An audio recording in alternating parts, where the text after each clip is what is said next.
Corporate സെക്ടറിലാണെങ്കിലും ശരി, education സെക്ടറിലാണെങ്കിലും ശരി, എല്ലാവരും സംസാരിക്കുന്നത് പുതിയ ഭാരതത്തെക്കുറിച്ചാണ്. പക്ഷെ എന്താണ് ആ ന്യൂ ഇന്ത്യ? മാത്രമല്ല, വളരെ പ്രധാനപ്പെട്ടത് ആരാണ് ആ പുതിയ ഭാരതത്തെ സൃഷ്ടിക്കുന്നത് എന്നതാണ്. പിന്നെ ചോദ്യം ഇതാണ്: എങ്ങനെയാണ് ആ പുതിയ ഇന്ത്യ സ്ഥാപിക്കേണ്ടത്? പുതിയ ഭാരതമാകട്ടെ, പുതിയ ലോകമാകട്ടെ, പുതിയ സംസ്കാരങ്ങളുടെ ഒരു കൂട്ടായ്മയാണ് ആവശ്യമായിട്ടുള്ളത്. സംസ്കാരങ്ങളിലൂടെയാണ് ലോകം സൃഷ്ടിക്കപ്പെടുന്നത്. താങ്കളുടെ വീട്, താങ്കളുടെ ഓഫീസ്, താങ്കളുടെ പട്ടണം, പിന്നെ താങ്കളുടെ ദേശം സംസ്കാരങ്ങളിലൂടെയാണ് ഉണ്ടാകുന്നത്. നമ്മുടെ ലോകത്തിനു മാറ്റം കൊണ്ടുവരണമെങ്കിൽ നമ്മൾ നമ്മുടെ സംസ്കാരത്തെ മാറ്റേണ്ടതുണ്ട്. അക്കാരണത്താലാണ് ഞാൻ ചെയ്യാൻ ആഗ്രഹിക്കുന്ന ഏതൊരു കാര്യവും, അതായത് ഞാൻ പോയിട്ട് അത് ചെയ്യും, ഇത് ചെയ്യും, പോയിട്ട് നിങ്ങൾ ഈ പറഞ്ഞ കാര്യങ്ങളൊന്നും തന്നെ ചെയ്യാൻ പോകുന്നില്ല, പറച്ചിലല്ലാതെ. കാരണം ഇവയൊന്നും കേവലം പറച്ചിലിലൂടെ നടക്കുന്നവയല്ല. ഇന്ന് നിങ്ങൾ തീരുമാനിക്കുകയാണ്, ഞാൻ ഇനി ഒരിക്കലും ദേഷ്യപ്പെടുകയില്ല. അത് നടക്കാൻ പോകുന്നില്ല. It will not happen. ഇന്ന് നിങ്ങൾ തീരുമാനിക്കുകയാണ്, ഞാൻ ആരെക്കുറിച്ചും മോശമായി സംസാരിക്കുകയില്ല. പക്ഷെ നാളെ രാവിലെ തന്നെ നിങ്ങളത് മറന്നു പോകുന്നു. അപ്പോൾ ഈ തീരുമാനങ്ങളെല്ലാം നടപ്പിലാക്കുന്നതിനു വേണ്ടി ആദ്യമായി എന്താണ് നിങ്ങൾ ചെയ്യേണ്ടത്? അതായത് ചുരുങ്ങിയത് ഒരു മണിക്കൂർ നേരം ആത്മാവിനെ ശക്തിശാലിയാക്കുന്നതിനു വേണ്ടി ഞാൻ ചെലവഴിക്കണം. പിന്നെ ശക്തിശാലിയായ ആത്മാവ് ഇതെല്ലാം ചെയ്തുകൊള്ളും.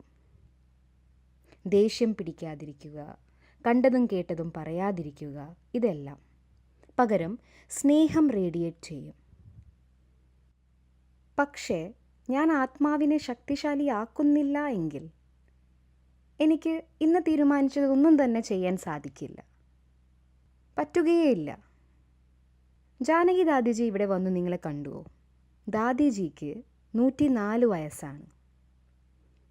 ഇന്നും ദാദി 1 മണിക്കൂർ ആത്മാവിനെ ചാർജ് ചെയ്യാൻ ചെലവഴിച്ചിട്ടുണ്ട്. ദാദിജിക്ക് കുറേ സംസ്കാരങ്ങളുടെ കാര്യത്തിന് അങ്ങനെ ചെയ്യേണ്ട ആവശ്യമുണ്ടോ? പക്ഷെ അത് എത്ര പ്രാധാന്യമുള്ളതാണെന്ന് കാണിക്കുന്നത്. അത് ഒരു ജീവിതകാലത്തേക്കുള്ളതാണ്. സപ്പോസ് നമ്മൾ 3 ദിവസം ഭക്ഷണം കഴിച്ചു, അതുകൊണ്ട് ജീവിതകാലം ആരോഗ്യത്തോടെ ഇരിക്കുമോ? 3 ദിവസം നല്ല നല്ല ഭക്ഷണങ്ങൾ കഴിച്ചു, ഒന്നിനു പുറകെ ഓരോ നല്ല നല്ല വിഭവങ്ങൾ കഴിച്ചു, നമ്മൾ വേണ്ടുവോളം കഴിച്ചു എന്ന് വിശ്വസിക്കുന്നുണ്ടെങ്കിലും അത് സംഭവിക്കുകയില്ല. ഏതെങ്കിലും മിഥ്യാബോധത്തോടെ പിന്തിരിയരുത്. എല്ലാം വളരെ യാഥാർത്ഥ്യമാണ്. അത് സംഭവിക്കുകയില്ല. നമ്മളിവിടേക്ക് വന്നത് 3 ദിവസത്തേക്ക് വേണ്ടിയാണ്. ചിന്തിക്കാനും ജീവിക്കാനുമുള്ള ഒരു വ്യത്യസ്ത മാർഗം അറിയുന്നതിനു വേണ്ടി. അത് എങ്ങനെയാണ് സംഭവിക്കുക എന്നതിൻ്റെ ഒരു പ്രാക്ടിക്കൽ മോഡൽ കാണുന്നതിനു വേണ്ടിയാണ് നമ്മൾ 3 ദിവസം ഇവിടെ ഇരിക്കുന്നത്. താങ്കൾ ഈ ക്യാമ്പസിൻ്റെ വലിപ്പം കണ്ടിരിക്കുമല്ലോ. എത്രയോ പേർ വന്നും പോയും കൊണ്ടിരിക്കുന്നു. എത്രയധികം പേരാണ് താമസിക്കുന്നത്? എത്ര പേർക്ക് ഭക്ഷണം തയ്യാറാക്കുന്നു? 2 കോൺഫറൻസുകൾ ഇവിടെ നടക്കുന്നു. ഒരു കോൺഫറൻസ് മുകളിൽ മധുബനിലും നടക്കുന്നു. ഒരുപാട് പ്രവർത്തനങ്ങളാണ് നടന്നുകൊണ്ടിരിക്കുന്നത്. ആത്മീയത എന്ന് പറഞ്ഞാൽ ഒരിടത്തിരുന്ന് ധ്യാനിക്കുക എന്നല്ല. സ്പിരിച്വാലിറ്റി എന്നാൽ നാം എല്ലാ ദിവസവും പ്രവൃത്തി ചെയ്യുന്നു എന്നതാണ്. സേവനത്തിലും പ്രൊഫഷനിലും വളരെയധികം അന്തരമുണ്ട്. പ്രൊഫഷൻ എന്നാൽ രാവിലെ മുതൽ വൈകുന്നേരം വരെ. പക്ഷെ സേവനത്തിൽ വൈകുന്നേരം വീട്ടിലേക്ക് പോകില്ല. പ്രൊഫഷനിൽ ആഴ്ചയിൽ അവസാനം അവധി ഉണ്ടാകും. പക്ഷെ സേവനത്തിൽ വീക്കെൻഡിൽ അവധി ഉണ്ടാകില്ല. പ്രൊഫഷനിൽ ദീപാവലിക്ക് അവധി ഉണ്ടാകും. പക്ഷെ സേവനത്തിൽ ദീപാവലിക്ക് അവധിയില്ല. എല്ലാ 365 ദിവസവും 24 മണിക്കൂറും 7 ദിവസവും വിത്ത് ദ സെയിം പീപ്പിൾ. മാത്രമല്ല 50 വർഷത്തോളം മാറ്റമില്ലാത്ത ജോലിയാണ് നമ്മൾ ചെയ്യുന്നത്. ഇനി വളരെ പ്രധാനമായിട്ടുള്ളത്, ഒരു ശമ്പളവും ഇല്ല, ആനുകൂല്യങ്ങളുമില്ല, നോ പ്രമോഷൻ, ഒന്നും സംഭവിക്കുന്നില്ല. നമ്മൾ എവിടെയായിരുന്നുവോ അവിടെ തന്നെ. താങ്കൾക്കറിയാമോ അതെന്താണ് തെളിയിക്കുന്നത്? ഞങ്ങൾ ചെയ്യുന്നതും ഞങ്ങൾക്ക് തോന്നുന്നതും തമ്മിൽ യാതൊരു ബന്ധവുമില്ല എന്നാണ് തെളിയിക്കുന്നത്. ഞങ്ങൾക്ക് ലോകത്തിലെ ഏറ്റവും ബോറിംഗ് ആയിട്ടുള്ള ജോലി ചെയ്യുമ്പോഴും ശാന്തതയോടെയും സന്തോഷത്തോടെയും ഇരിക്കാൻ കഴിയുന്നു. മോസ്റ്റ് ബോറിംഗ്, മറ്റൊന്നും ചെയ്യുന്നില്ല. ബോറിംഗ് ആയിട്ടുള്ള ചില ജോലികൾ കാണാം, പക്ഷേ 50 വർഷത്തേക്ക് അതേപോലത്തെ ജോലി ചെയ്യുമ്പോൾ, പക്ഷെ താങ്കൾ അവരെ കാണുമ്പോൾ താങ്കൾക്ക് തോന്നുന്നു ഇവരെക്കാൾ ഹാപ്പിയായി വേറെ ആരും തന്നെയില്ല. എന്നാൽ പുറമെ ചെയ്യുന്നതിലും നമ്മുടെ ഉള്ളിലെ ഫീലിങ്ങും തമ്മിൽ യാതൊരു കണക്ഷനുമില്ല.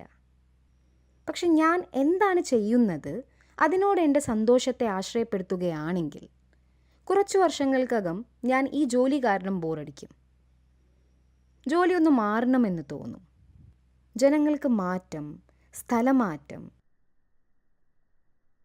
രാജ്യത്തിനു മാറ്റം, എന്തെങ്കിലും മാറ്റം ആവശ്യമാണ്. അതൊന്നുമല്ലെങ്കിൽ ജീവിത പങ്കാളിയെ പോലും. ജീവിതത്തിൽ എന്തെങ്കിലും മാറ്റം ആവശ്യം വരും. സ്വയത്തിൻ്റെ മാറ്റം ഒഴിച്ച് മറ്റെല്ലാം, പുറത്തുള്ളതെല്ലാം മാറ്റാൻ നമ്മൾ തയ്യാറാണ്. പക്ഷെ ഈ ആത്മീയത നമ്മളെ പഠിപ്പിക്കുന്നത് പുറത്തുള്ള ഒന്നും മാറ്റേണ്ടതില്ല, കേവലം സ്വയം മാറിയാൽ മതി എന്നാണ്. അറ്റ്ലീസ്റ്റ് എപ്പോഴും ഹാപ്പിയായി ഇരിക്കാൻ പഠിക്കുക. അത് സംഭവിക്കുന്നത് രാവിലത്തെ 1 മണിക്കൂർ സ്വയം പഠനത്തിലൂടെയാണ്. നിങ്ങളുടെ ഒരുപാട് കാര്യങ്ങളിൽ 3 കാര്യങ്ങൾ ഒരു കഷ്ണം കടലാസിൽ എഴുതൂ. ആ 3ൻ്റെയും മുകളിലായി ഈ 1 കൂടി എഴുതുക. ഒരു ദിവസം 1 മണിക്കൂർ എനിക്ക് വേണ്ടിയാണ്. എന്തുകൊണ്ടെന്നാൽ ആ 1 തന്നെയായിരിക്കും മറ്റു 3 കാര്യങ്ങളെ പ്രവർത്തനത്തിൽ കൊണ്ടുവരാൻ നിങ്ങളെ സഹായിക്കുന്നത്. അതല്ലെങ്കിൽ നടക്കുകയേയില്ല. ഫോണിൻ്റെ ഉപയോഗം കുറയ്ക്കുന്നത് പോലെയുള്ള നിസ്സാരമായ കാര്യങ്ങൾ പോലും നടക്കുകയില്ല. അതുപോലും നടക്കുകയില്ല. കുറച്ച് ദിവസം നടക്കും. അതും കുറച്ച് ദിവസങ്ങൾക്ക് ശേഷം വീണ്ടും അത് തിരിച്ചു വരും. കാരണം നമ്മൾ അങ്ങനെയുള്ള ഒരു വൈബ്രേഷനിലാണ് ജീവിക്കുന്നത്. അഥവാ നിങ്ങളൊരു പ്രതിജ്ഞയായി ദിവസവും റിവൈസ് ചെയ്യുന്നില്ല എങ്കിൽ ഓരോ ദിവസവും അത് ഉറപ്പുവരുത്തണം. ഓരോ ദിവസവും സ്വയം ഇരുന്ന് തീരുമാനിക്കണം. അങ്ങനെയാണെങ്കിൽ എല്ലാം നടക്കും. പക്ഷെ ഇന്നിരുന്ന് അതിനെക്കുറിച്ച് ചിന്തിക്കുകയാണ്, പിന്നെ അത് ജീവിതകാലം നടക്കുമെന്ന് അനുമാനിക്കുന്നു എങ്കിൽ അത് നടക്കുകയില്ല. അത് ദിവസവും ചെയ്യേണ്ടിയിരിക്കുന്നു. അതിനാൽ എല്ലാ ദിവസവും രാവിലെ 1 മണിക്കൂർ തനിക്കായി മാറ്റിവെക്കുക. സാധിക്കുമോ ദിവസം 1 മണിക്കൂർ? സാധ്യമാണോ? അതോ സാധ്യമല്ലേ? ഇന്ന് നാം അനുഭവിച്ചുകൊണ്ടിരിക്കുന്ന ഇത്രയും പ്രശ്നങ്ങൾക്ക് ഏക കാരണം, പ്രശ്നങ്ങളെന്നാൽ ഡിപ്രഷൻ, സ്ട്രെസ്, കോംപ്ലിക്കേഷൻസ്, ഒരേ ഒരു കാരണം ഇതാണ്: സ്വയത്തിൽ ശ്രദ്ധയില്ലായ്മ. ഏക കാരണം ഇതാണ്: ക്ഷീണിച്ച് തളർന്ന മനസ്സ്. മനസ്സ് തുടർച്ചയായി ജോലി ചെയ്തുകൊണ്ടേയിരിക്കുന്നു. മനസ്സിലാണ് ചെയ്തുകൊണ്ടിരിക്കുന്നത്. വീട്ടിലെത്തിയാലും മനസ്സിൽ ജോലി തുടർന്നുകൊണ്ടിരിക്കും. ചെയ്തുകൊണ്ടിരിക്കുന്നുണ്ടല്ലോ. ഞായറാഴ്ച പോലും ജോലി ചെയ്തുകൊണ്ടിരിക്കും. മനസ്സുകൊണ്ട് ജോലി ചെയ്തുകൊണ്ടിരിക്കും. ഫോണിനൊപ്പം ജോലി ചെയ്തുകൊണ്ടിരിക്കുന്നു. മനസ്സ് ക്ഷീണിച്ച് തളരുന്നു. എല്ലാ കാര്യങ്ങളും നേരെയായി വരും. ജസ്റ്റ് ദിവസം 1 മണിക്കൂർ മനസ്സിന് ശക്തി ചാർജ് ചെയ്യുകയാണെങ്കിൽ. എനിക്ക് 1 മണിക്കൂർ ലഭിക്കുകയില്ല എന്ന് ദയവായി ഒരിക്കലും പറയരുത്. സ്വയത്തിനോട് ഇതിനേക്കാൾ വലിയൊരു ചതി വേറെ ഉണ്ടാവുകയില്ല. സ്വയത്തോട് സാധ്യമല്ല. ഇത് കേവലം സ്വയത്തോടുള്ള ചതി മാത്രമല്ല, അത് കുടുംബത്തോടുള്ള വഞ്ചനയാണ്, കുട്ടികളോടുള്ള വഞ്ചനയാണ്, ജോലി തരുന്നവരോടുള്ള വഞ്ചനയാണ്, ജോലിയോടുള്ള വഞ്ചനയാണ്. കാരണം നാം ഒരു ക്ഷീണിച്ച മനസ്സുമായിട്ടാണ് എല്ലായിടത്തും പോകുന്നത്. ജോലിസ്ഥലത്തേക്ക്, കുടുംബത്തിലേക്ക്, കുട്ടികളോട്. വൈകുന്നേരം തിരിച്ച് വീട്ടിലെത്തിയാലും മനസ്സ് ക്ഷീണിതം തന്നെ. ഒരു എംപ്ലോയി എന്ന നിലയ്ക്കും എംപ്ലോയർ എന്ന നിലയ്ക്കും നമ്മുടെ ഉത്തരവാദിത്വമാണ് ശ്രദ്ധിക്കുക എന്നത്. സന്തോഷത്തോടെയുള്ള മനസ്സുമായിട്ടാണ് വൈകുന്നേരം തിരിച്ച് വീട്ടിലേക്ക് നമ്മൾ പോകേണ്ടത്. നമ്മൾ CSRനെ കുറിച്ചാണ് സംസാരിച്ചു കൊണ്ടിരുന്നത്. CSR എന്നത് കേവലം ലാഭത്തിൻ്റെയോ ടേൺ ഓവറിൻ്റെയോ 2% ജോലിക്കാർക്ക് കൊടുക്കുക മാത്രമല്ല. അതാണെങ്കിൽ വളരെ ഈസിയാണ് കൊടുക്കുക എന്നത്. അത് എല്ലാവർക്കും കൊടുക്കാൻ കഴിയും. അത് ചിലയിടങ്ങളിൽ മാൻഡറ്ററി ആണ്.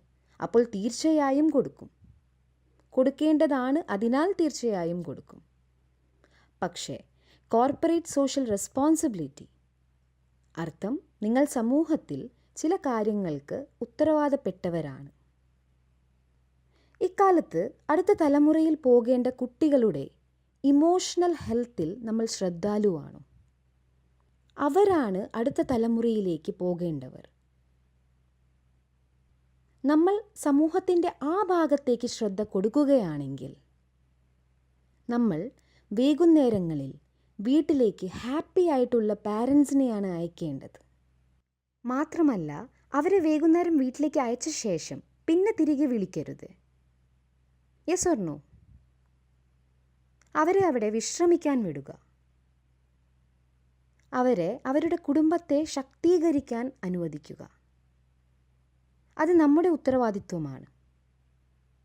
അഥവാ നമ്മൾ ക്ഷീണിച്ച മനസ്സുമായി അവരെ വീട്ടിലേക്ക് വിടുകയാണെങ്കിൽ കുട്ടികൾക്ക് പിന്നെ എന്താണ് സംഭവിക്കുക? എന്ത് സംഭവിക്കും? വളരെ ക്ഷീണിച്ച മനസ്സ് വീട്ടിലേക്ക് വൈകുന്നേരം എത്തും. ഇവരുടെ ക്ഷീണിച്ച മനസ്സുകൾ എന്തായിരിക്കും കുട്ടികൾക്ക് കൊടുക്കുക? വിലപിടിപ്പുള്ള വസ്തുക്കളല്ലാതെ മറ്റെന്താണ് അവർ കൊടുക്കുക? ക്ഷീണിച്ചതും തളർന്നതുമായ എനർജി ആയിരിക്കും കുട്ടികൾക്ക് അവർ കൊടുക്കുക. പുറമേ ചിരിച്ചു കാണിച്ചതുകൊണ്ട് ഒരു പ്രയോജനവുമില്ല. നമ്മൾ നമ്മുടെ കുട്ടികൾക്ക് ആ വൈബ്രേഷൻ റേഡിയേറ്റ് ചെയ്തു കൊടുക്കുകയാണ്. പാരൻസ് വീട്ടിൽ വിശേഷം പറയും, ഹോ ഇന്നെനിക്ക് വളരെ ഭയങ്കര ദിവസമായിരുന്നു. അപ്പോൾ പങ്കാളി പറയും, എൻ്റെ കാര്യം എങ്ങനെയായിരുന്നു എന്ന് നിങ്ങളോട് പറയേണ്ടതില്ലല്ലോ, എൻ്റെ ദിവസവും വളരെ മോശമായിരുന്നു. എന്ന് വെച്ചാൽ 2 കൂട്ടരും പരസ്പരം ഈ സന്ദേശമാണ് കൊടുക്കുന്നത്. എന്താണ്? എൻ്റെ അഡ്ജസ്റ്റ് ചെയ്യാനുള്ള ശക്തിയും സഹനശക്തിയും എല്ലാം ഇന്ന് തീർന്നു. അതിനാൽ ഇപ്പോൾ നിങ്ങൾ അഡ്ജസ്റ്റ് ചെയ്യൂ. മറ്റേയാൾ പറഞ്ഞു, ഞാൻ ഉച്ചഭക്ഷണത്തിനോടുകൂടി ജോലിയെല്ലാം അവസാനിപ്പിച്ചു. ഈ കാലിയായ 2 ബാറ്ററികൾ വീട്ടിലെത്തുമ്പോൾ അവരവരുടെ കുട്ടികളുടെ എനർജിയും ചോർത്തിക്കളയുന്നു. അതിനാൽ നമ്മുടെ ധാർമ്മികമായ ഉത്തരവാദിത്വമാണ് വൈകുന്നേരം വീട്ടിൽ പോകുമ്പോൾ ഊർജ്ജസ്വലമായാണ് പോകേണ്ടത്. എങ്ങനെയാണ് പോകേണ്ടത്? ഊർജ്ജസ്വലമായാണ് പോകേണ്ടത്. താങ്കളുടെ കുട്ടികളുടെ എനർജി ഫീൽഡിലേക്ക് കടക്കുകയാണ്. അവരോടൊപ്പം കുറച്ച് സമയമേ ചെലവഴിക്കാൻ പറ്റുന്നുള്ളൂ എന്ന കാര്യത്തിൽ വിഷമിക്കേണ്ടതേയില്ല. സമയമല്ല പ്രധാനം, മറിച്ച് അവരോടൊപ്പം ഉള്ളപ്പോൾ നിങ്ങളുടെ എനർജിയിലാണ് കാര്യം. നിങ്ങളുടെ കുട്ടികളോടൊപ്പം കാലിയായിട്ടുള്ളവർ ഇരിക്കുന്നതാണോ നിങ്ങൾക്കിഷ്ടം? ഒന്നുകൂടിയും ചോദിക്കാം, നിങ്ങളുടെ കുട്ടികളോടൊപ്പം കാലിയായിട്ടുള്ളവർ ഇരിക്കുന്നതാണോ നിങ്ങൾക്ക് ഇഷ്ടം? അല്ലല്ലോ. എങ്കിൽ നിങ്ങളും ആ അവസ്ഥയിൽ ഇരിക്കാൻ പാടില്ല.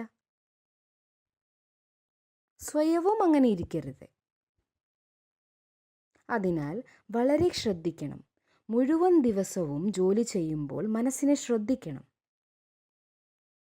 ഒരു പ്രശ്നത്തിലും ചെന്ന് കുടുങ്ങി ഊർജം കാലിയാക്കാൻ അനുവദിക്കരുത്. അതിനാൽ വൈകാരികമായി ശക്തിശാലിയായി വൈകുന്നേരം വീട്ടിലേക്ക് വരിക. ഓം ശാന്തി.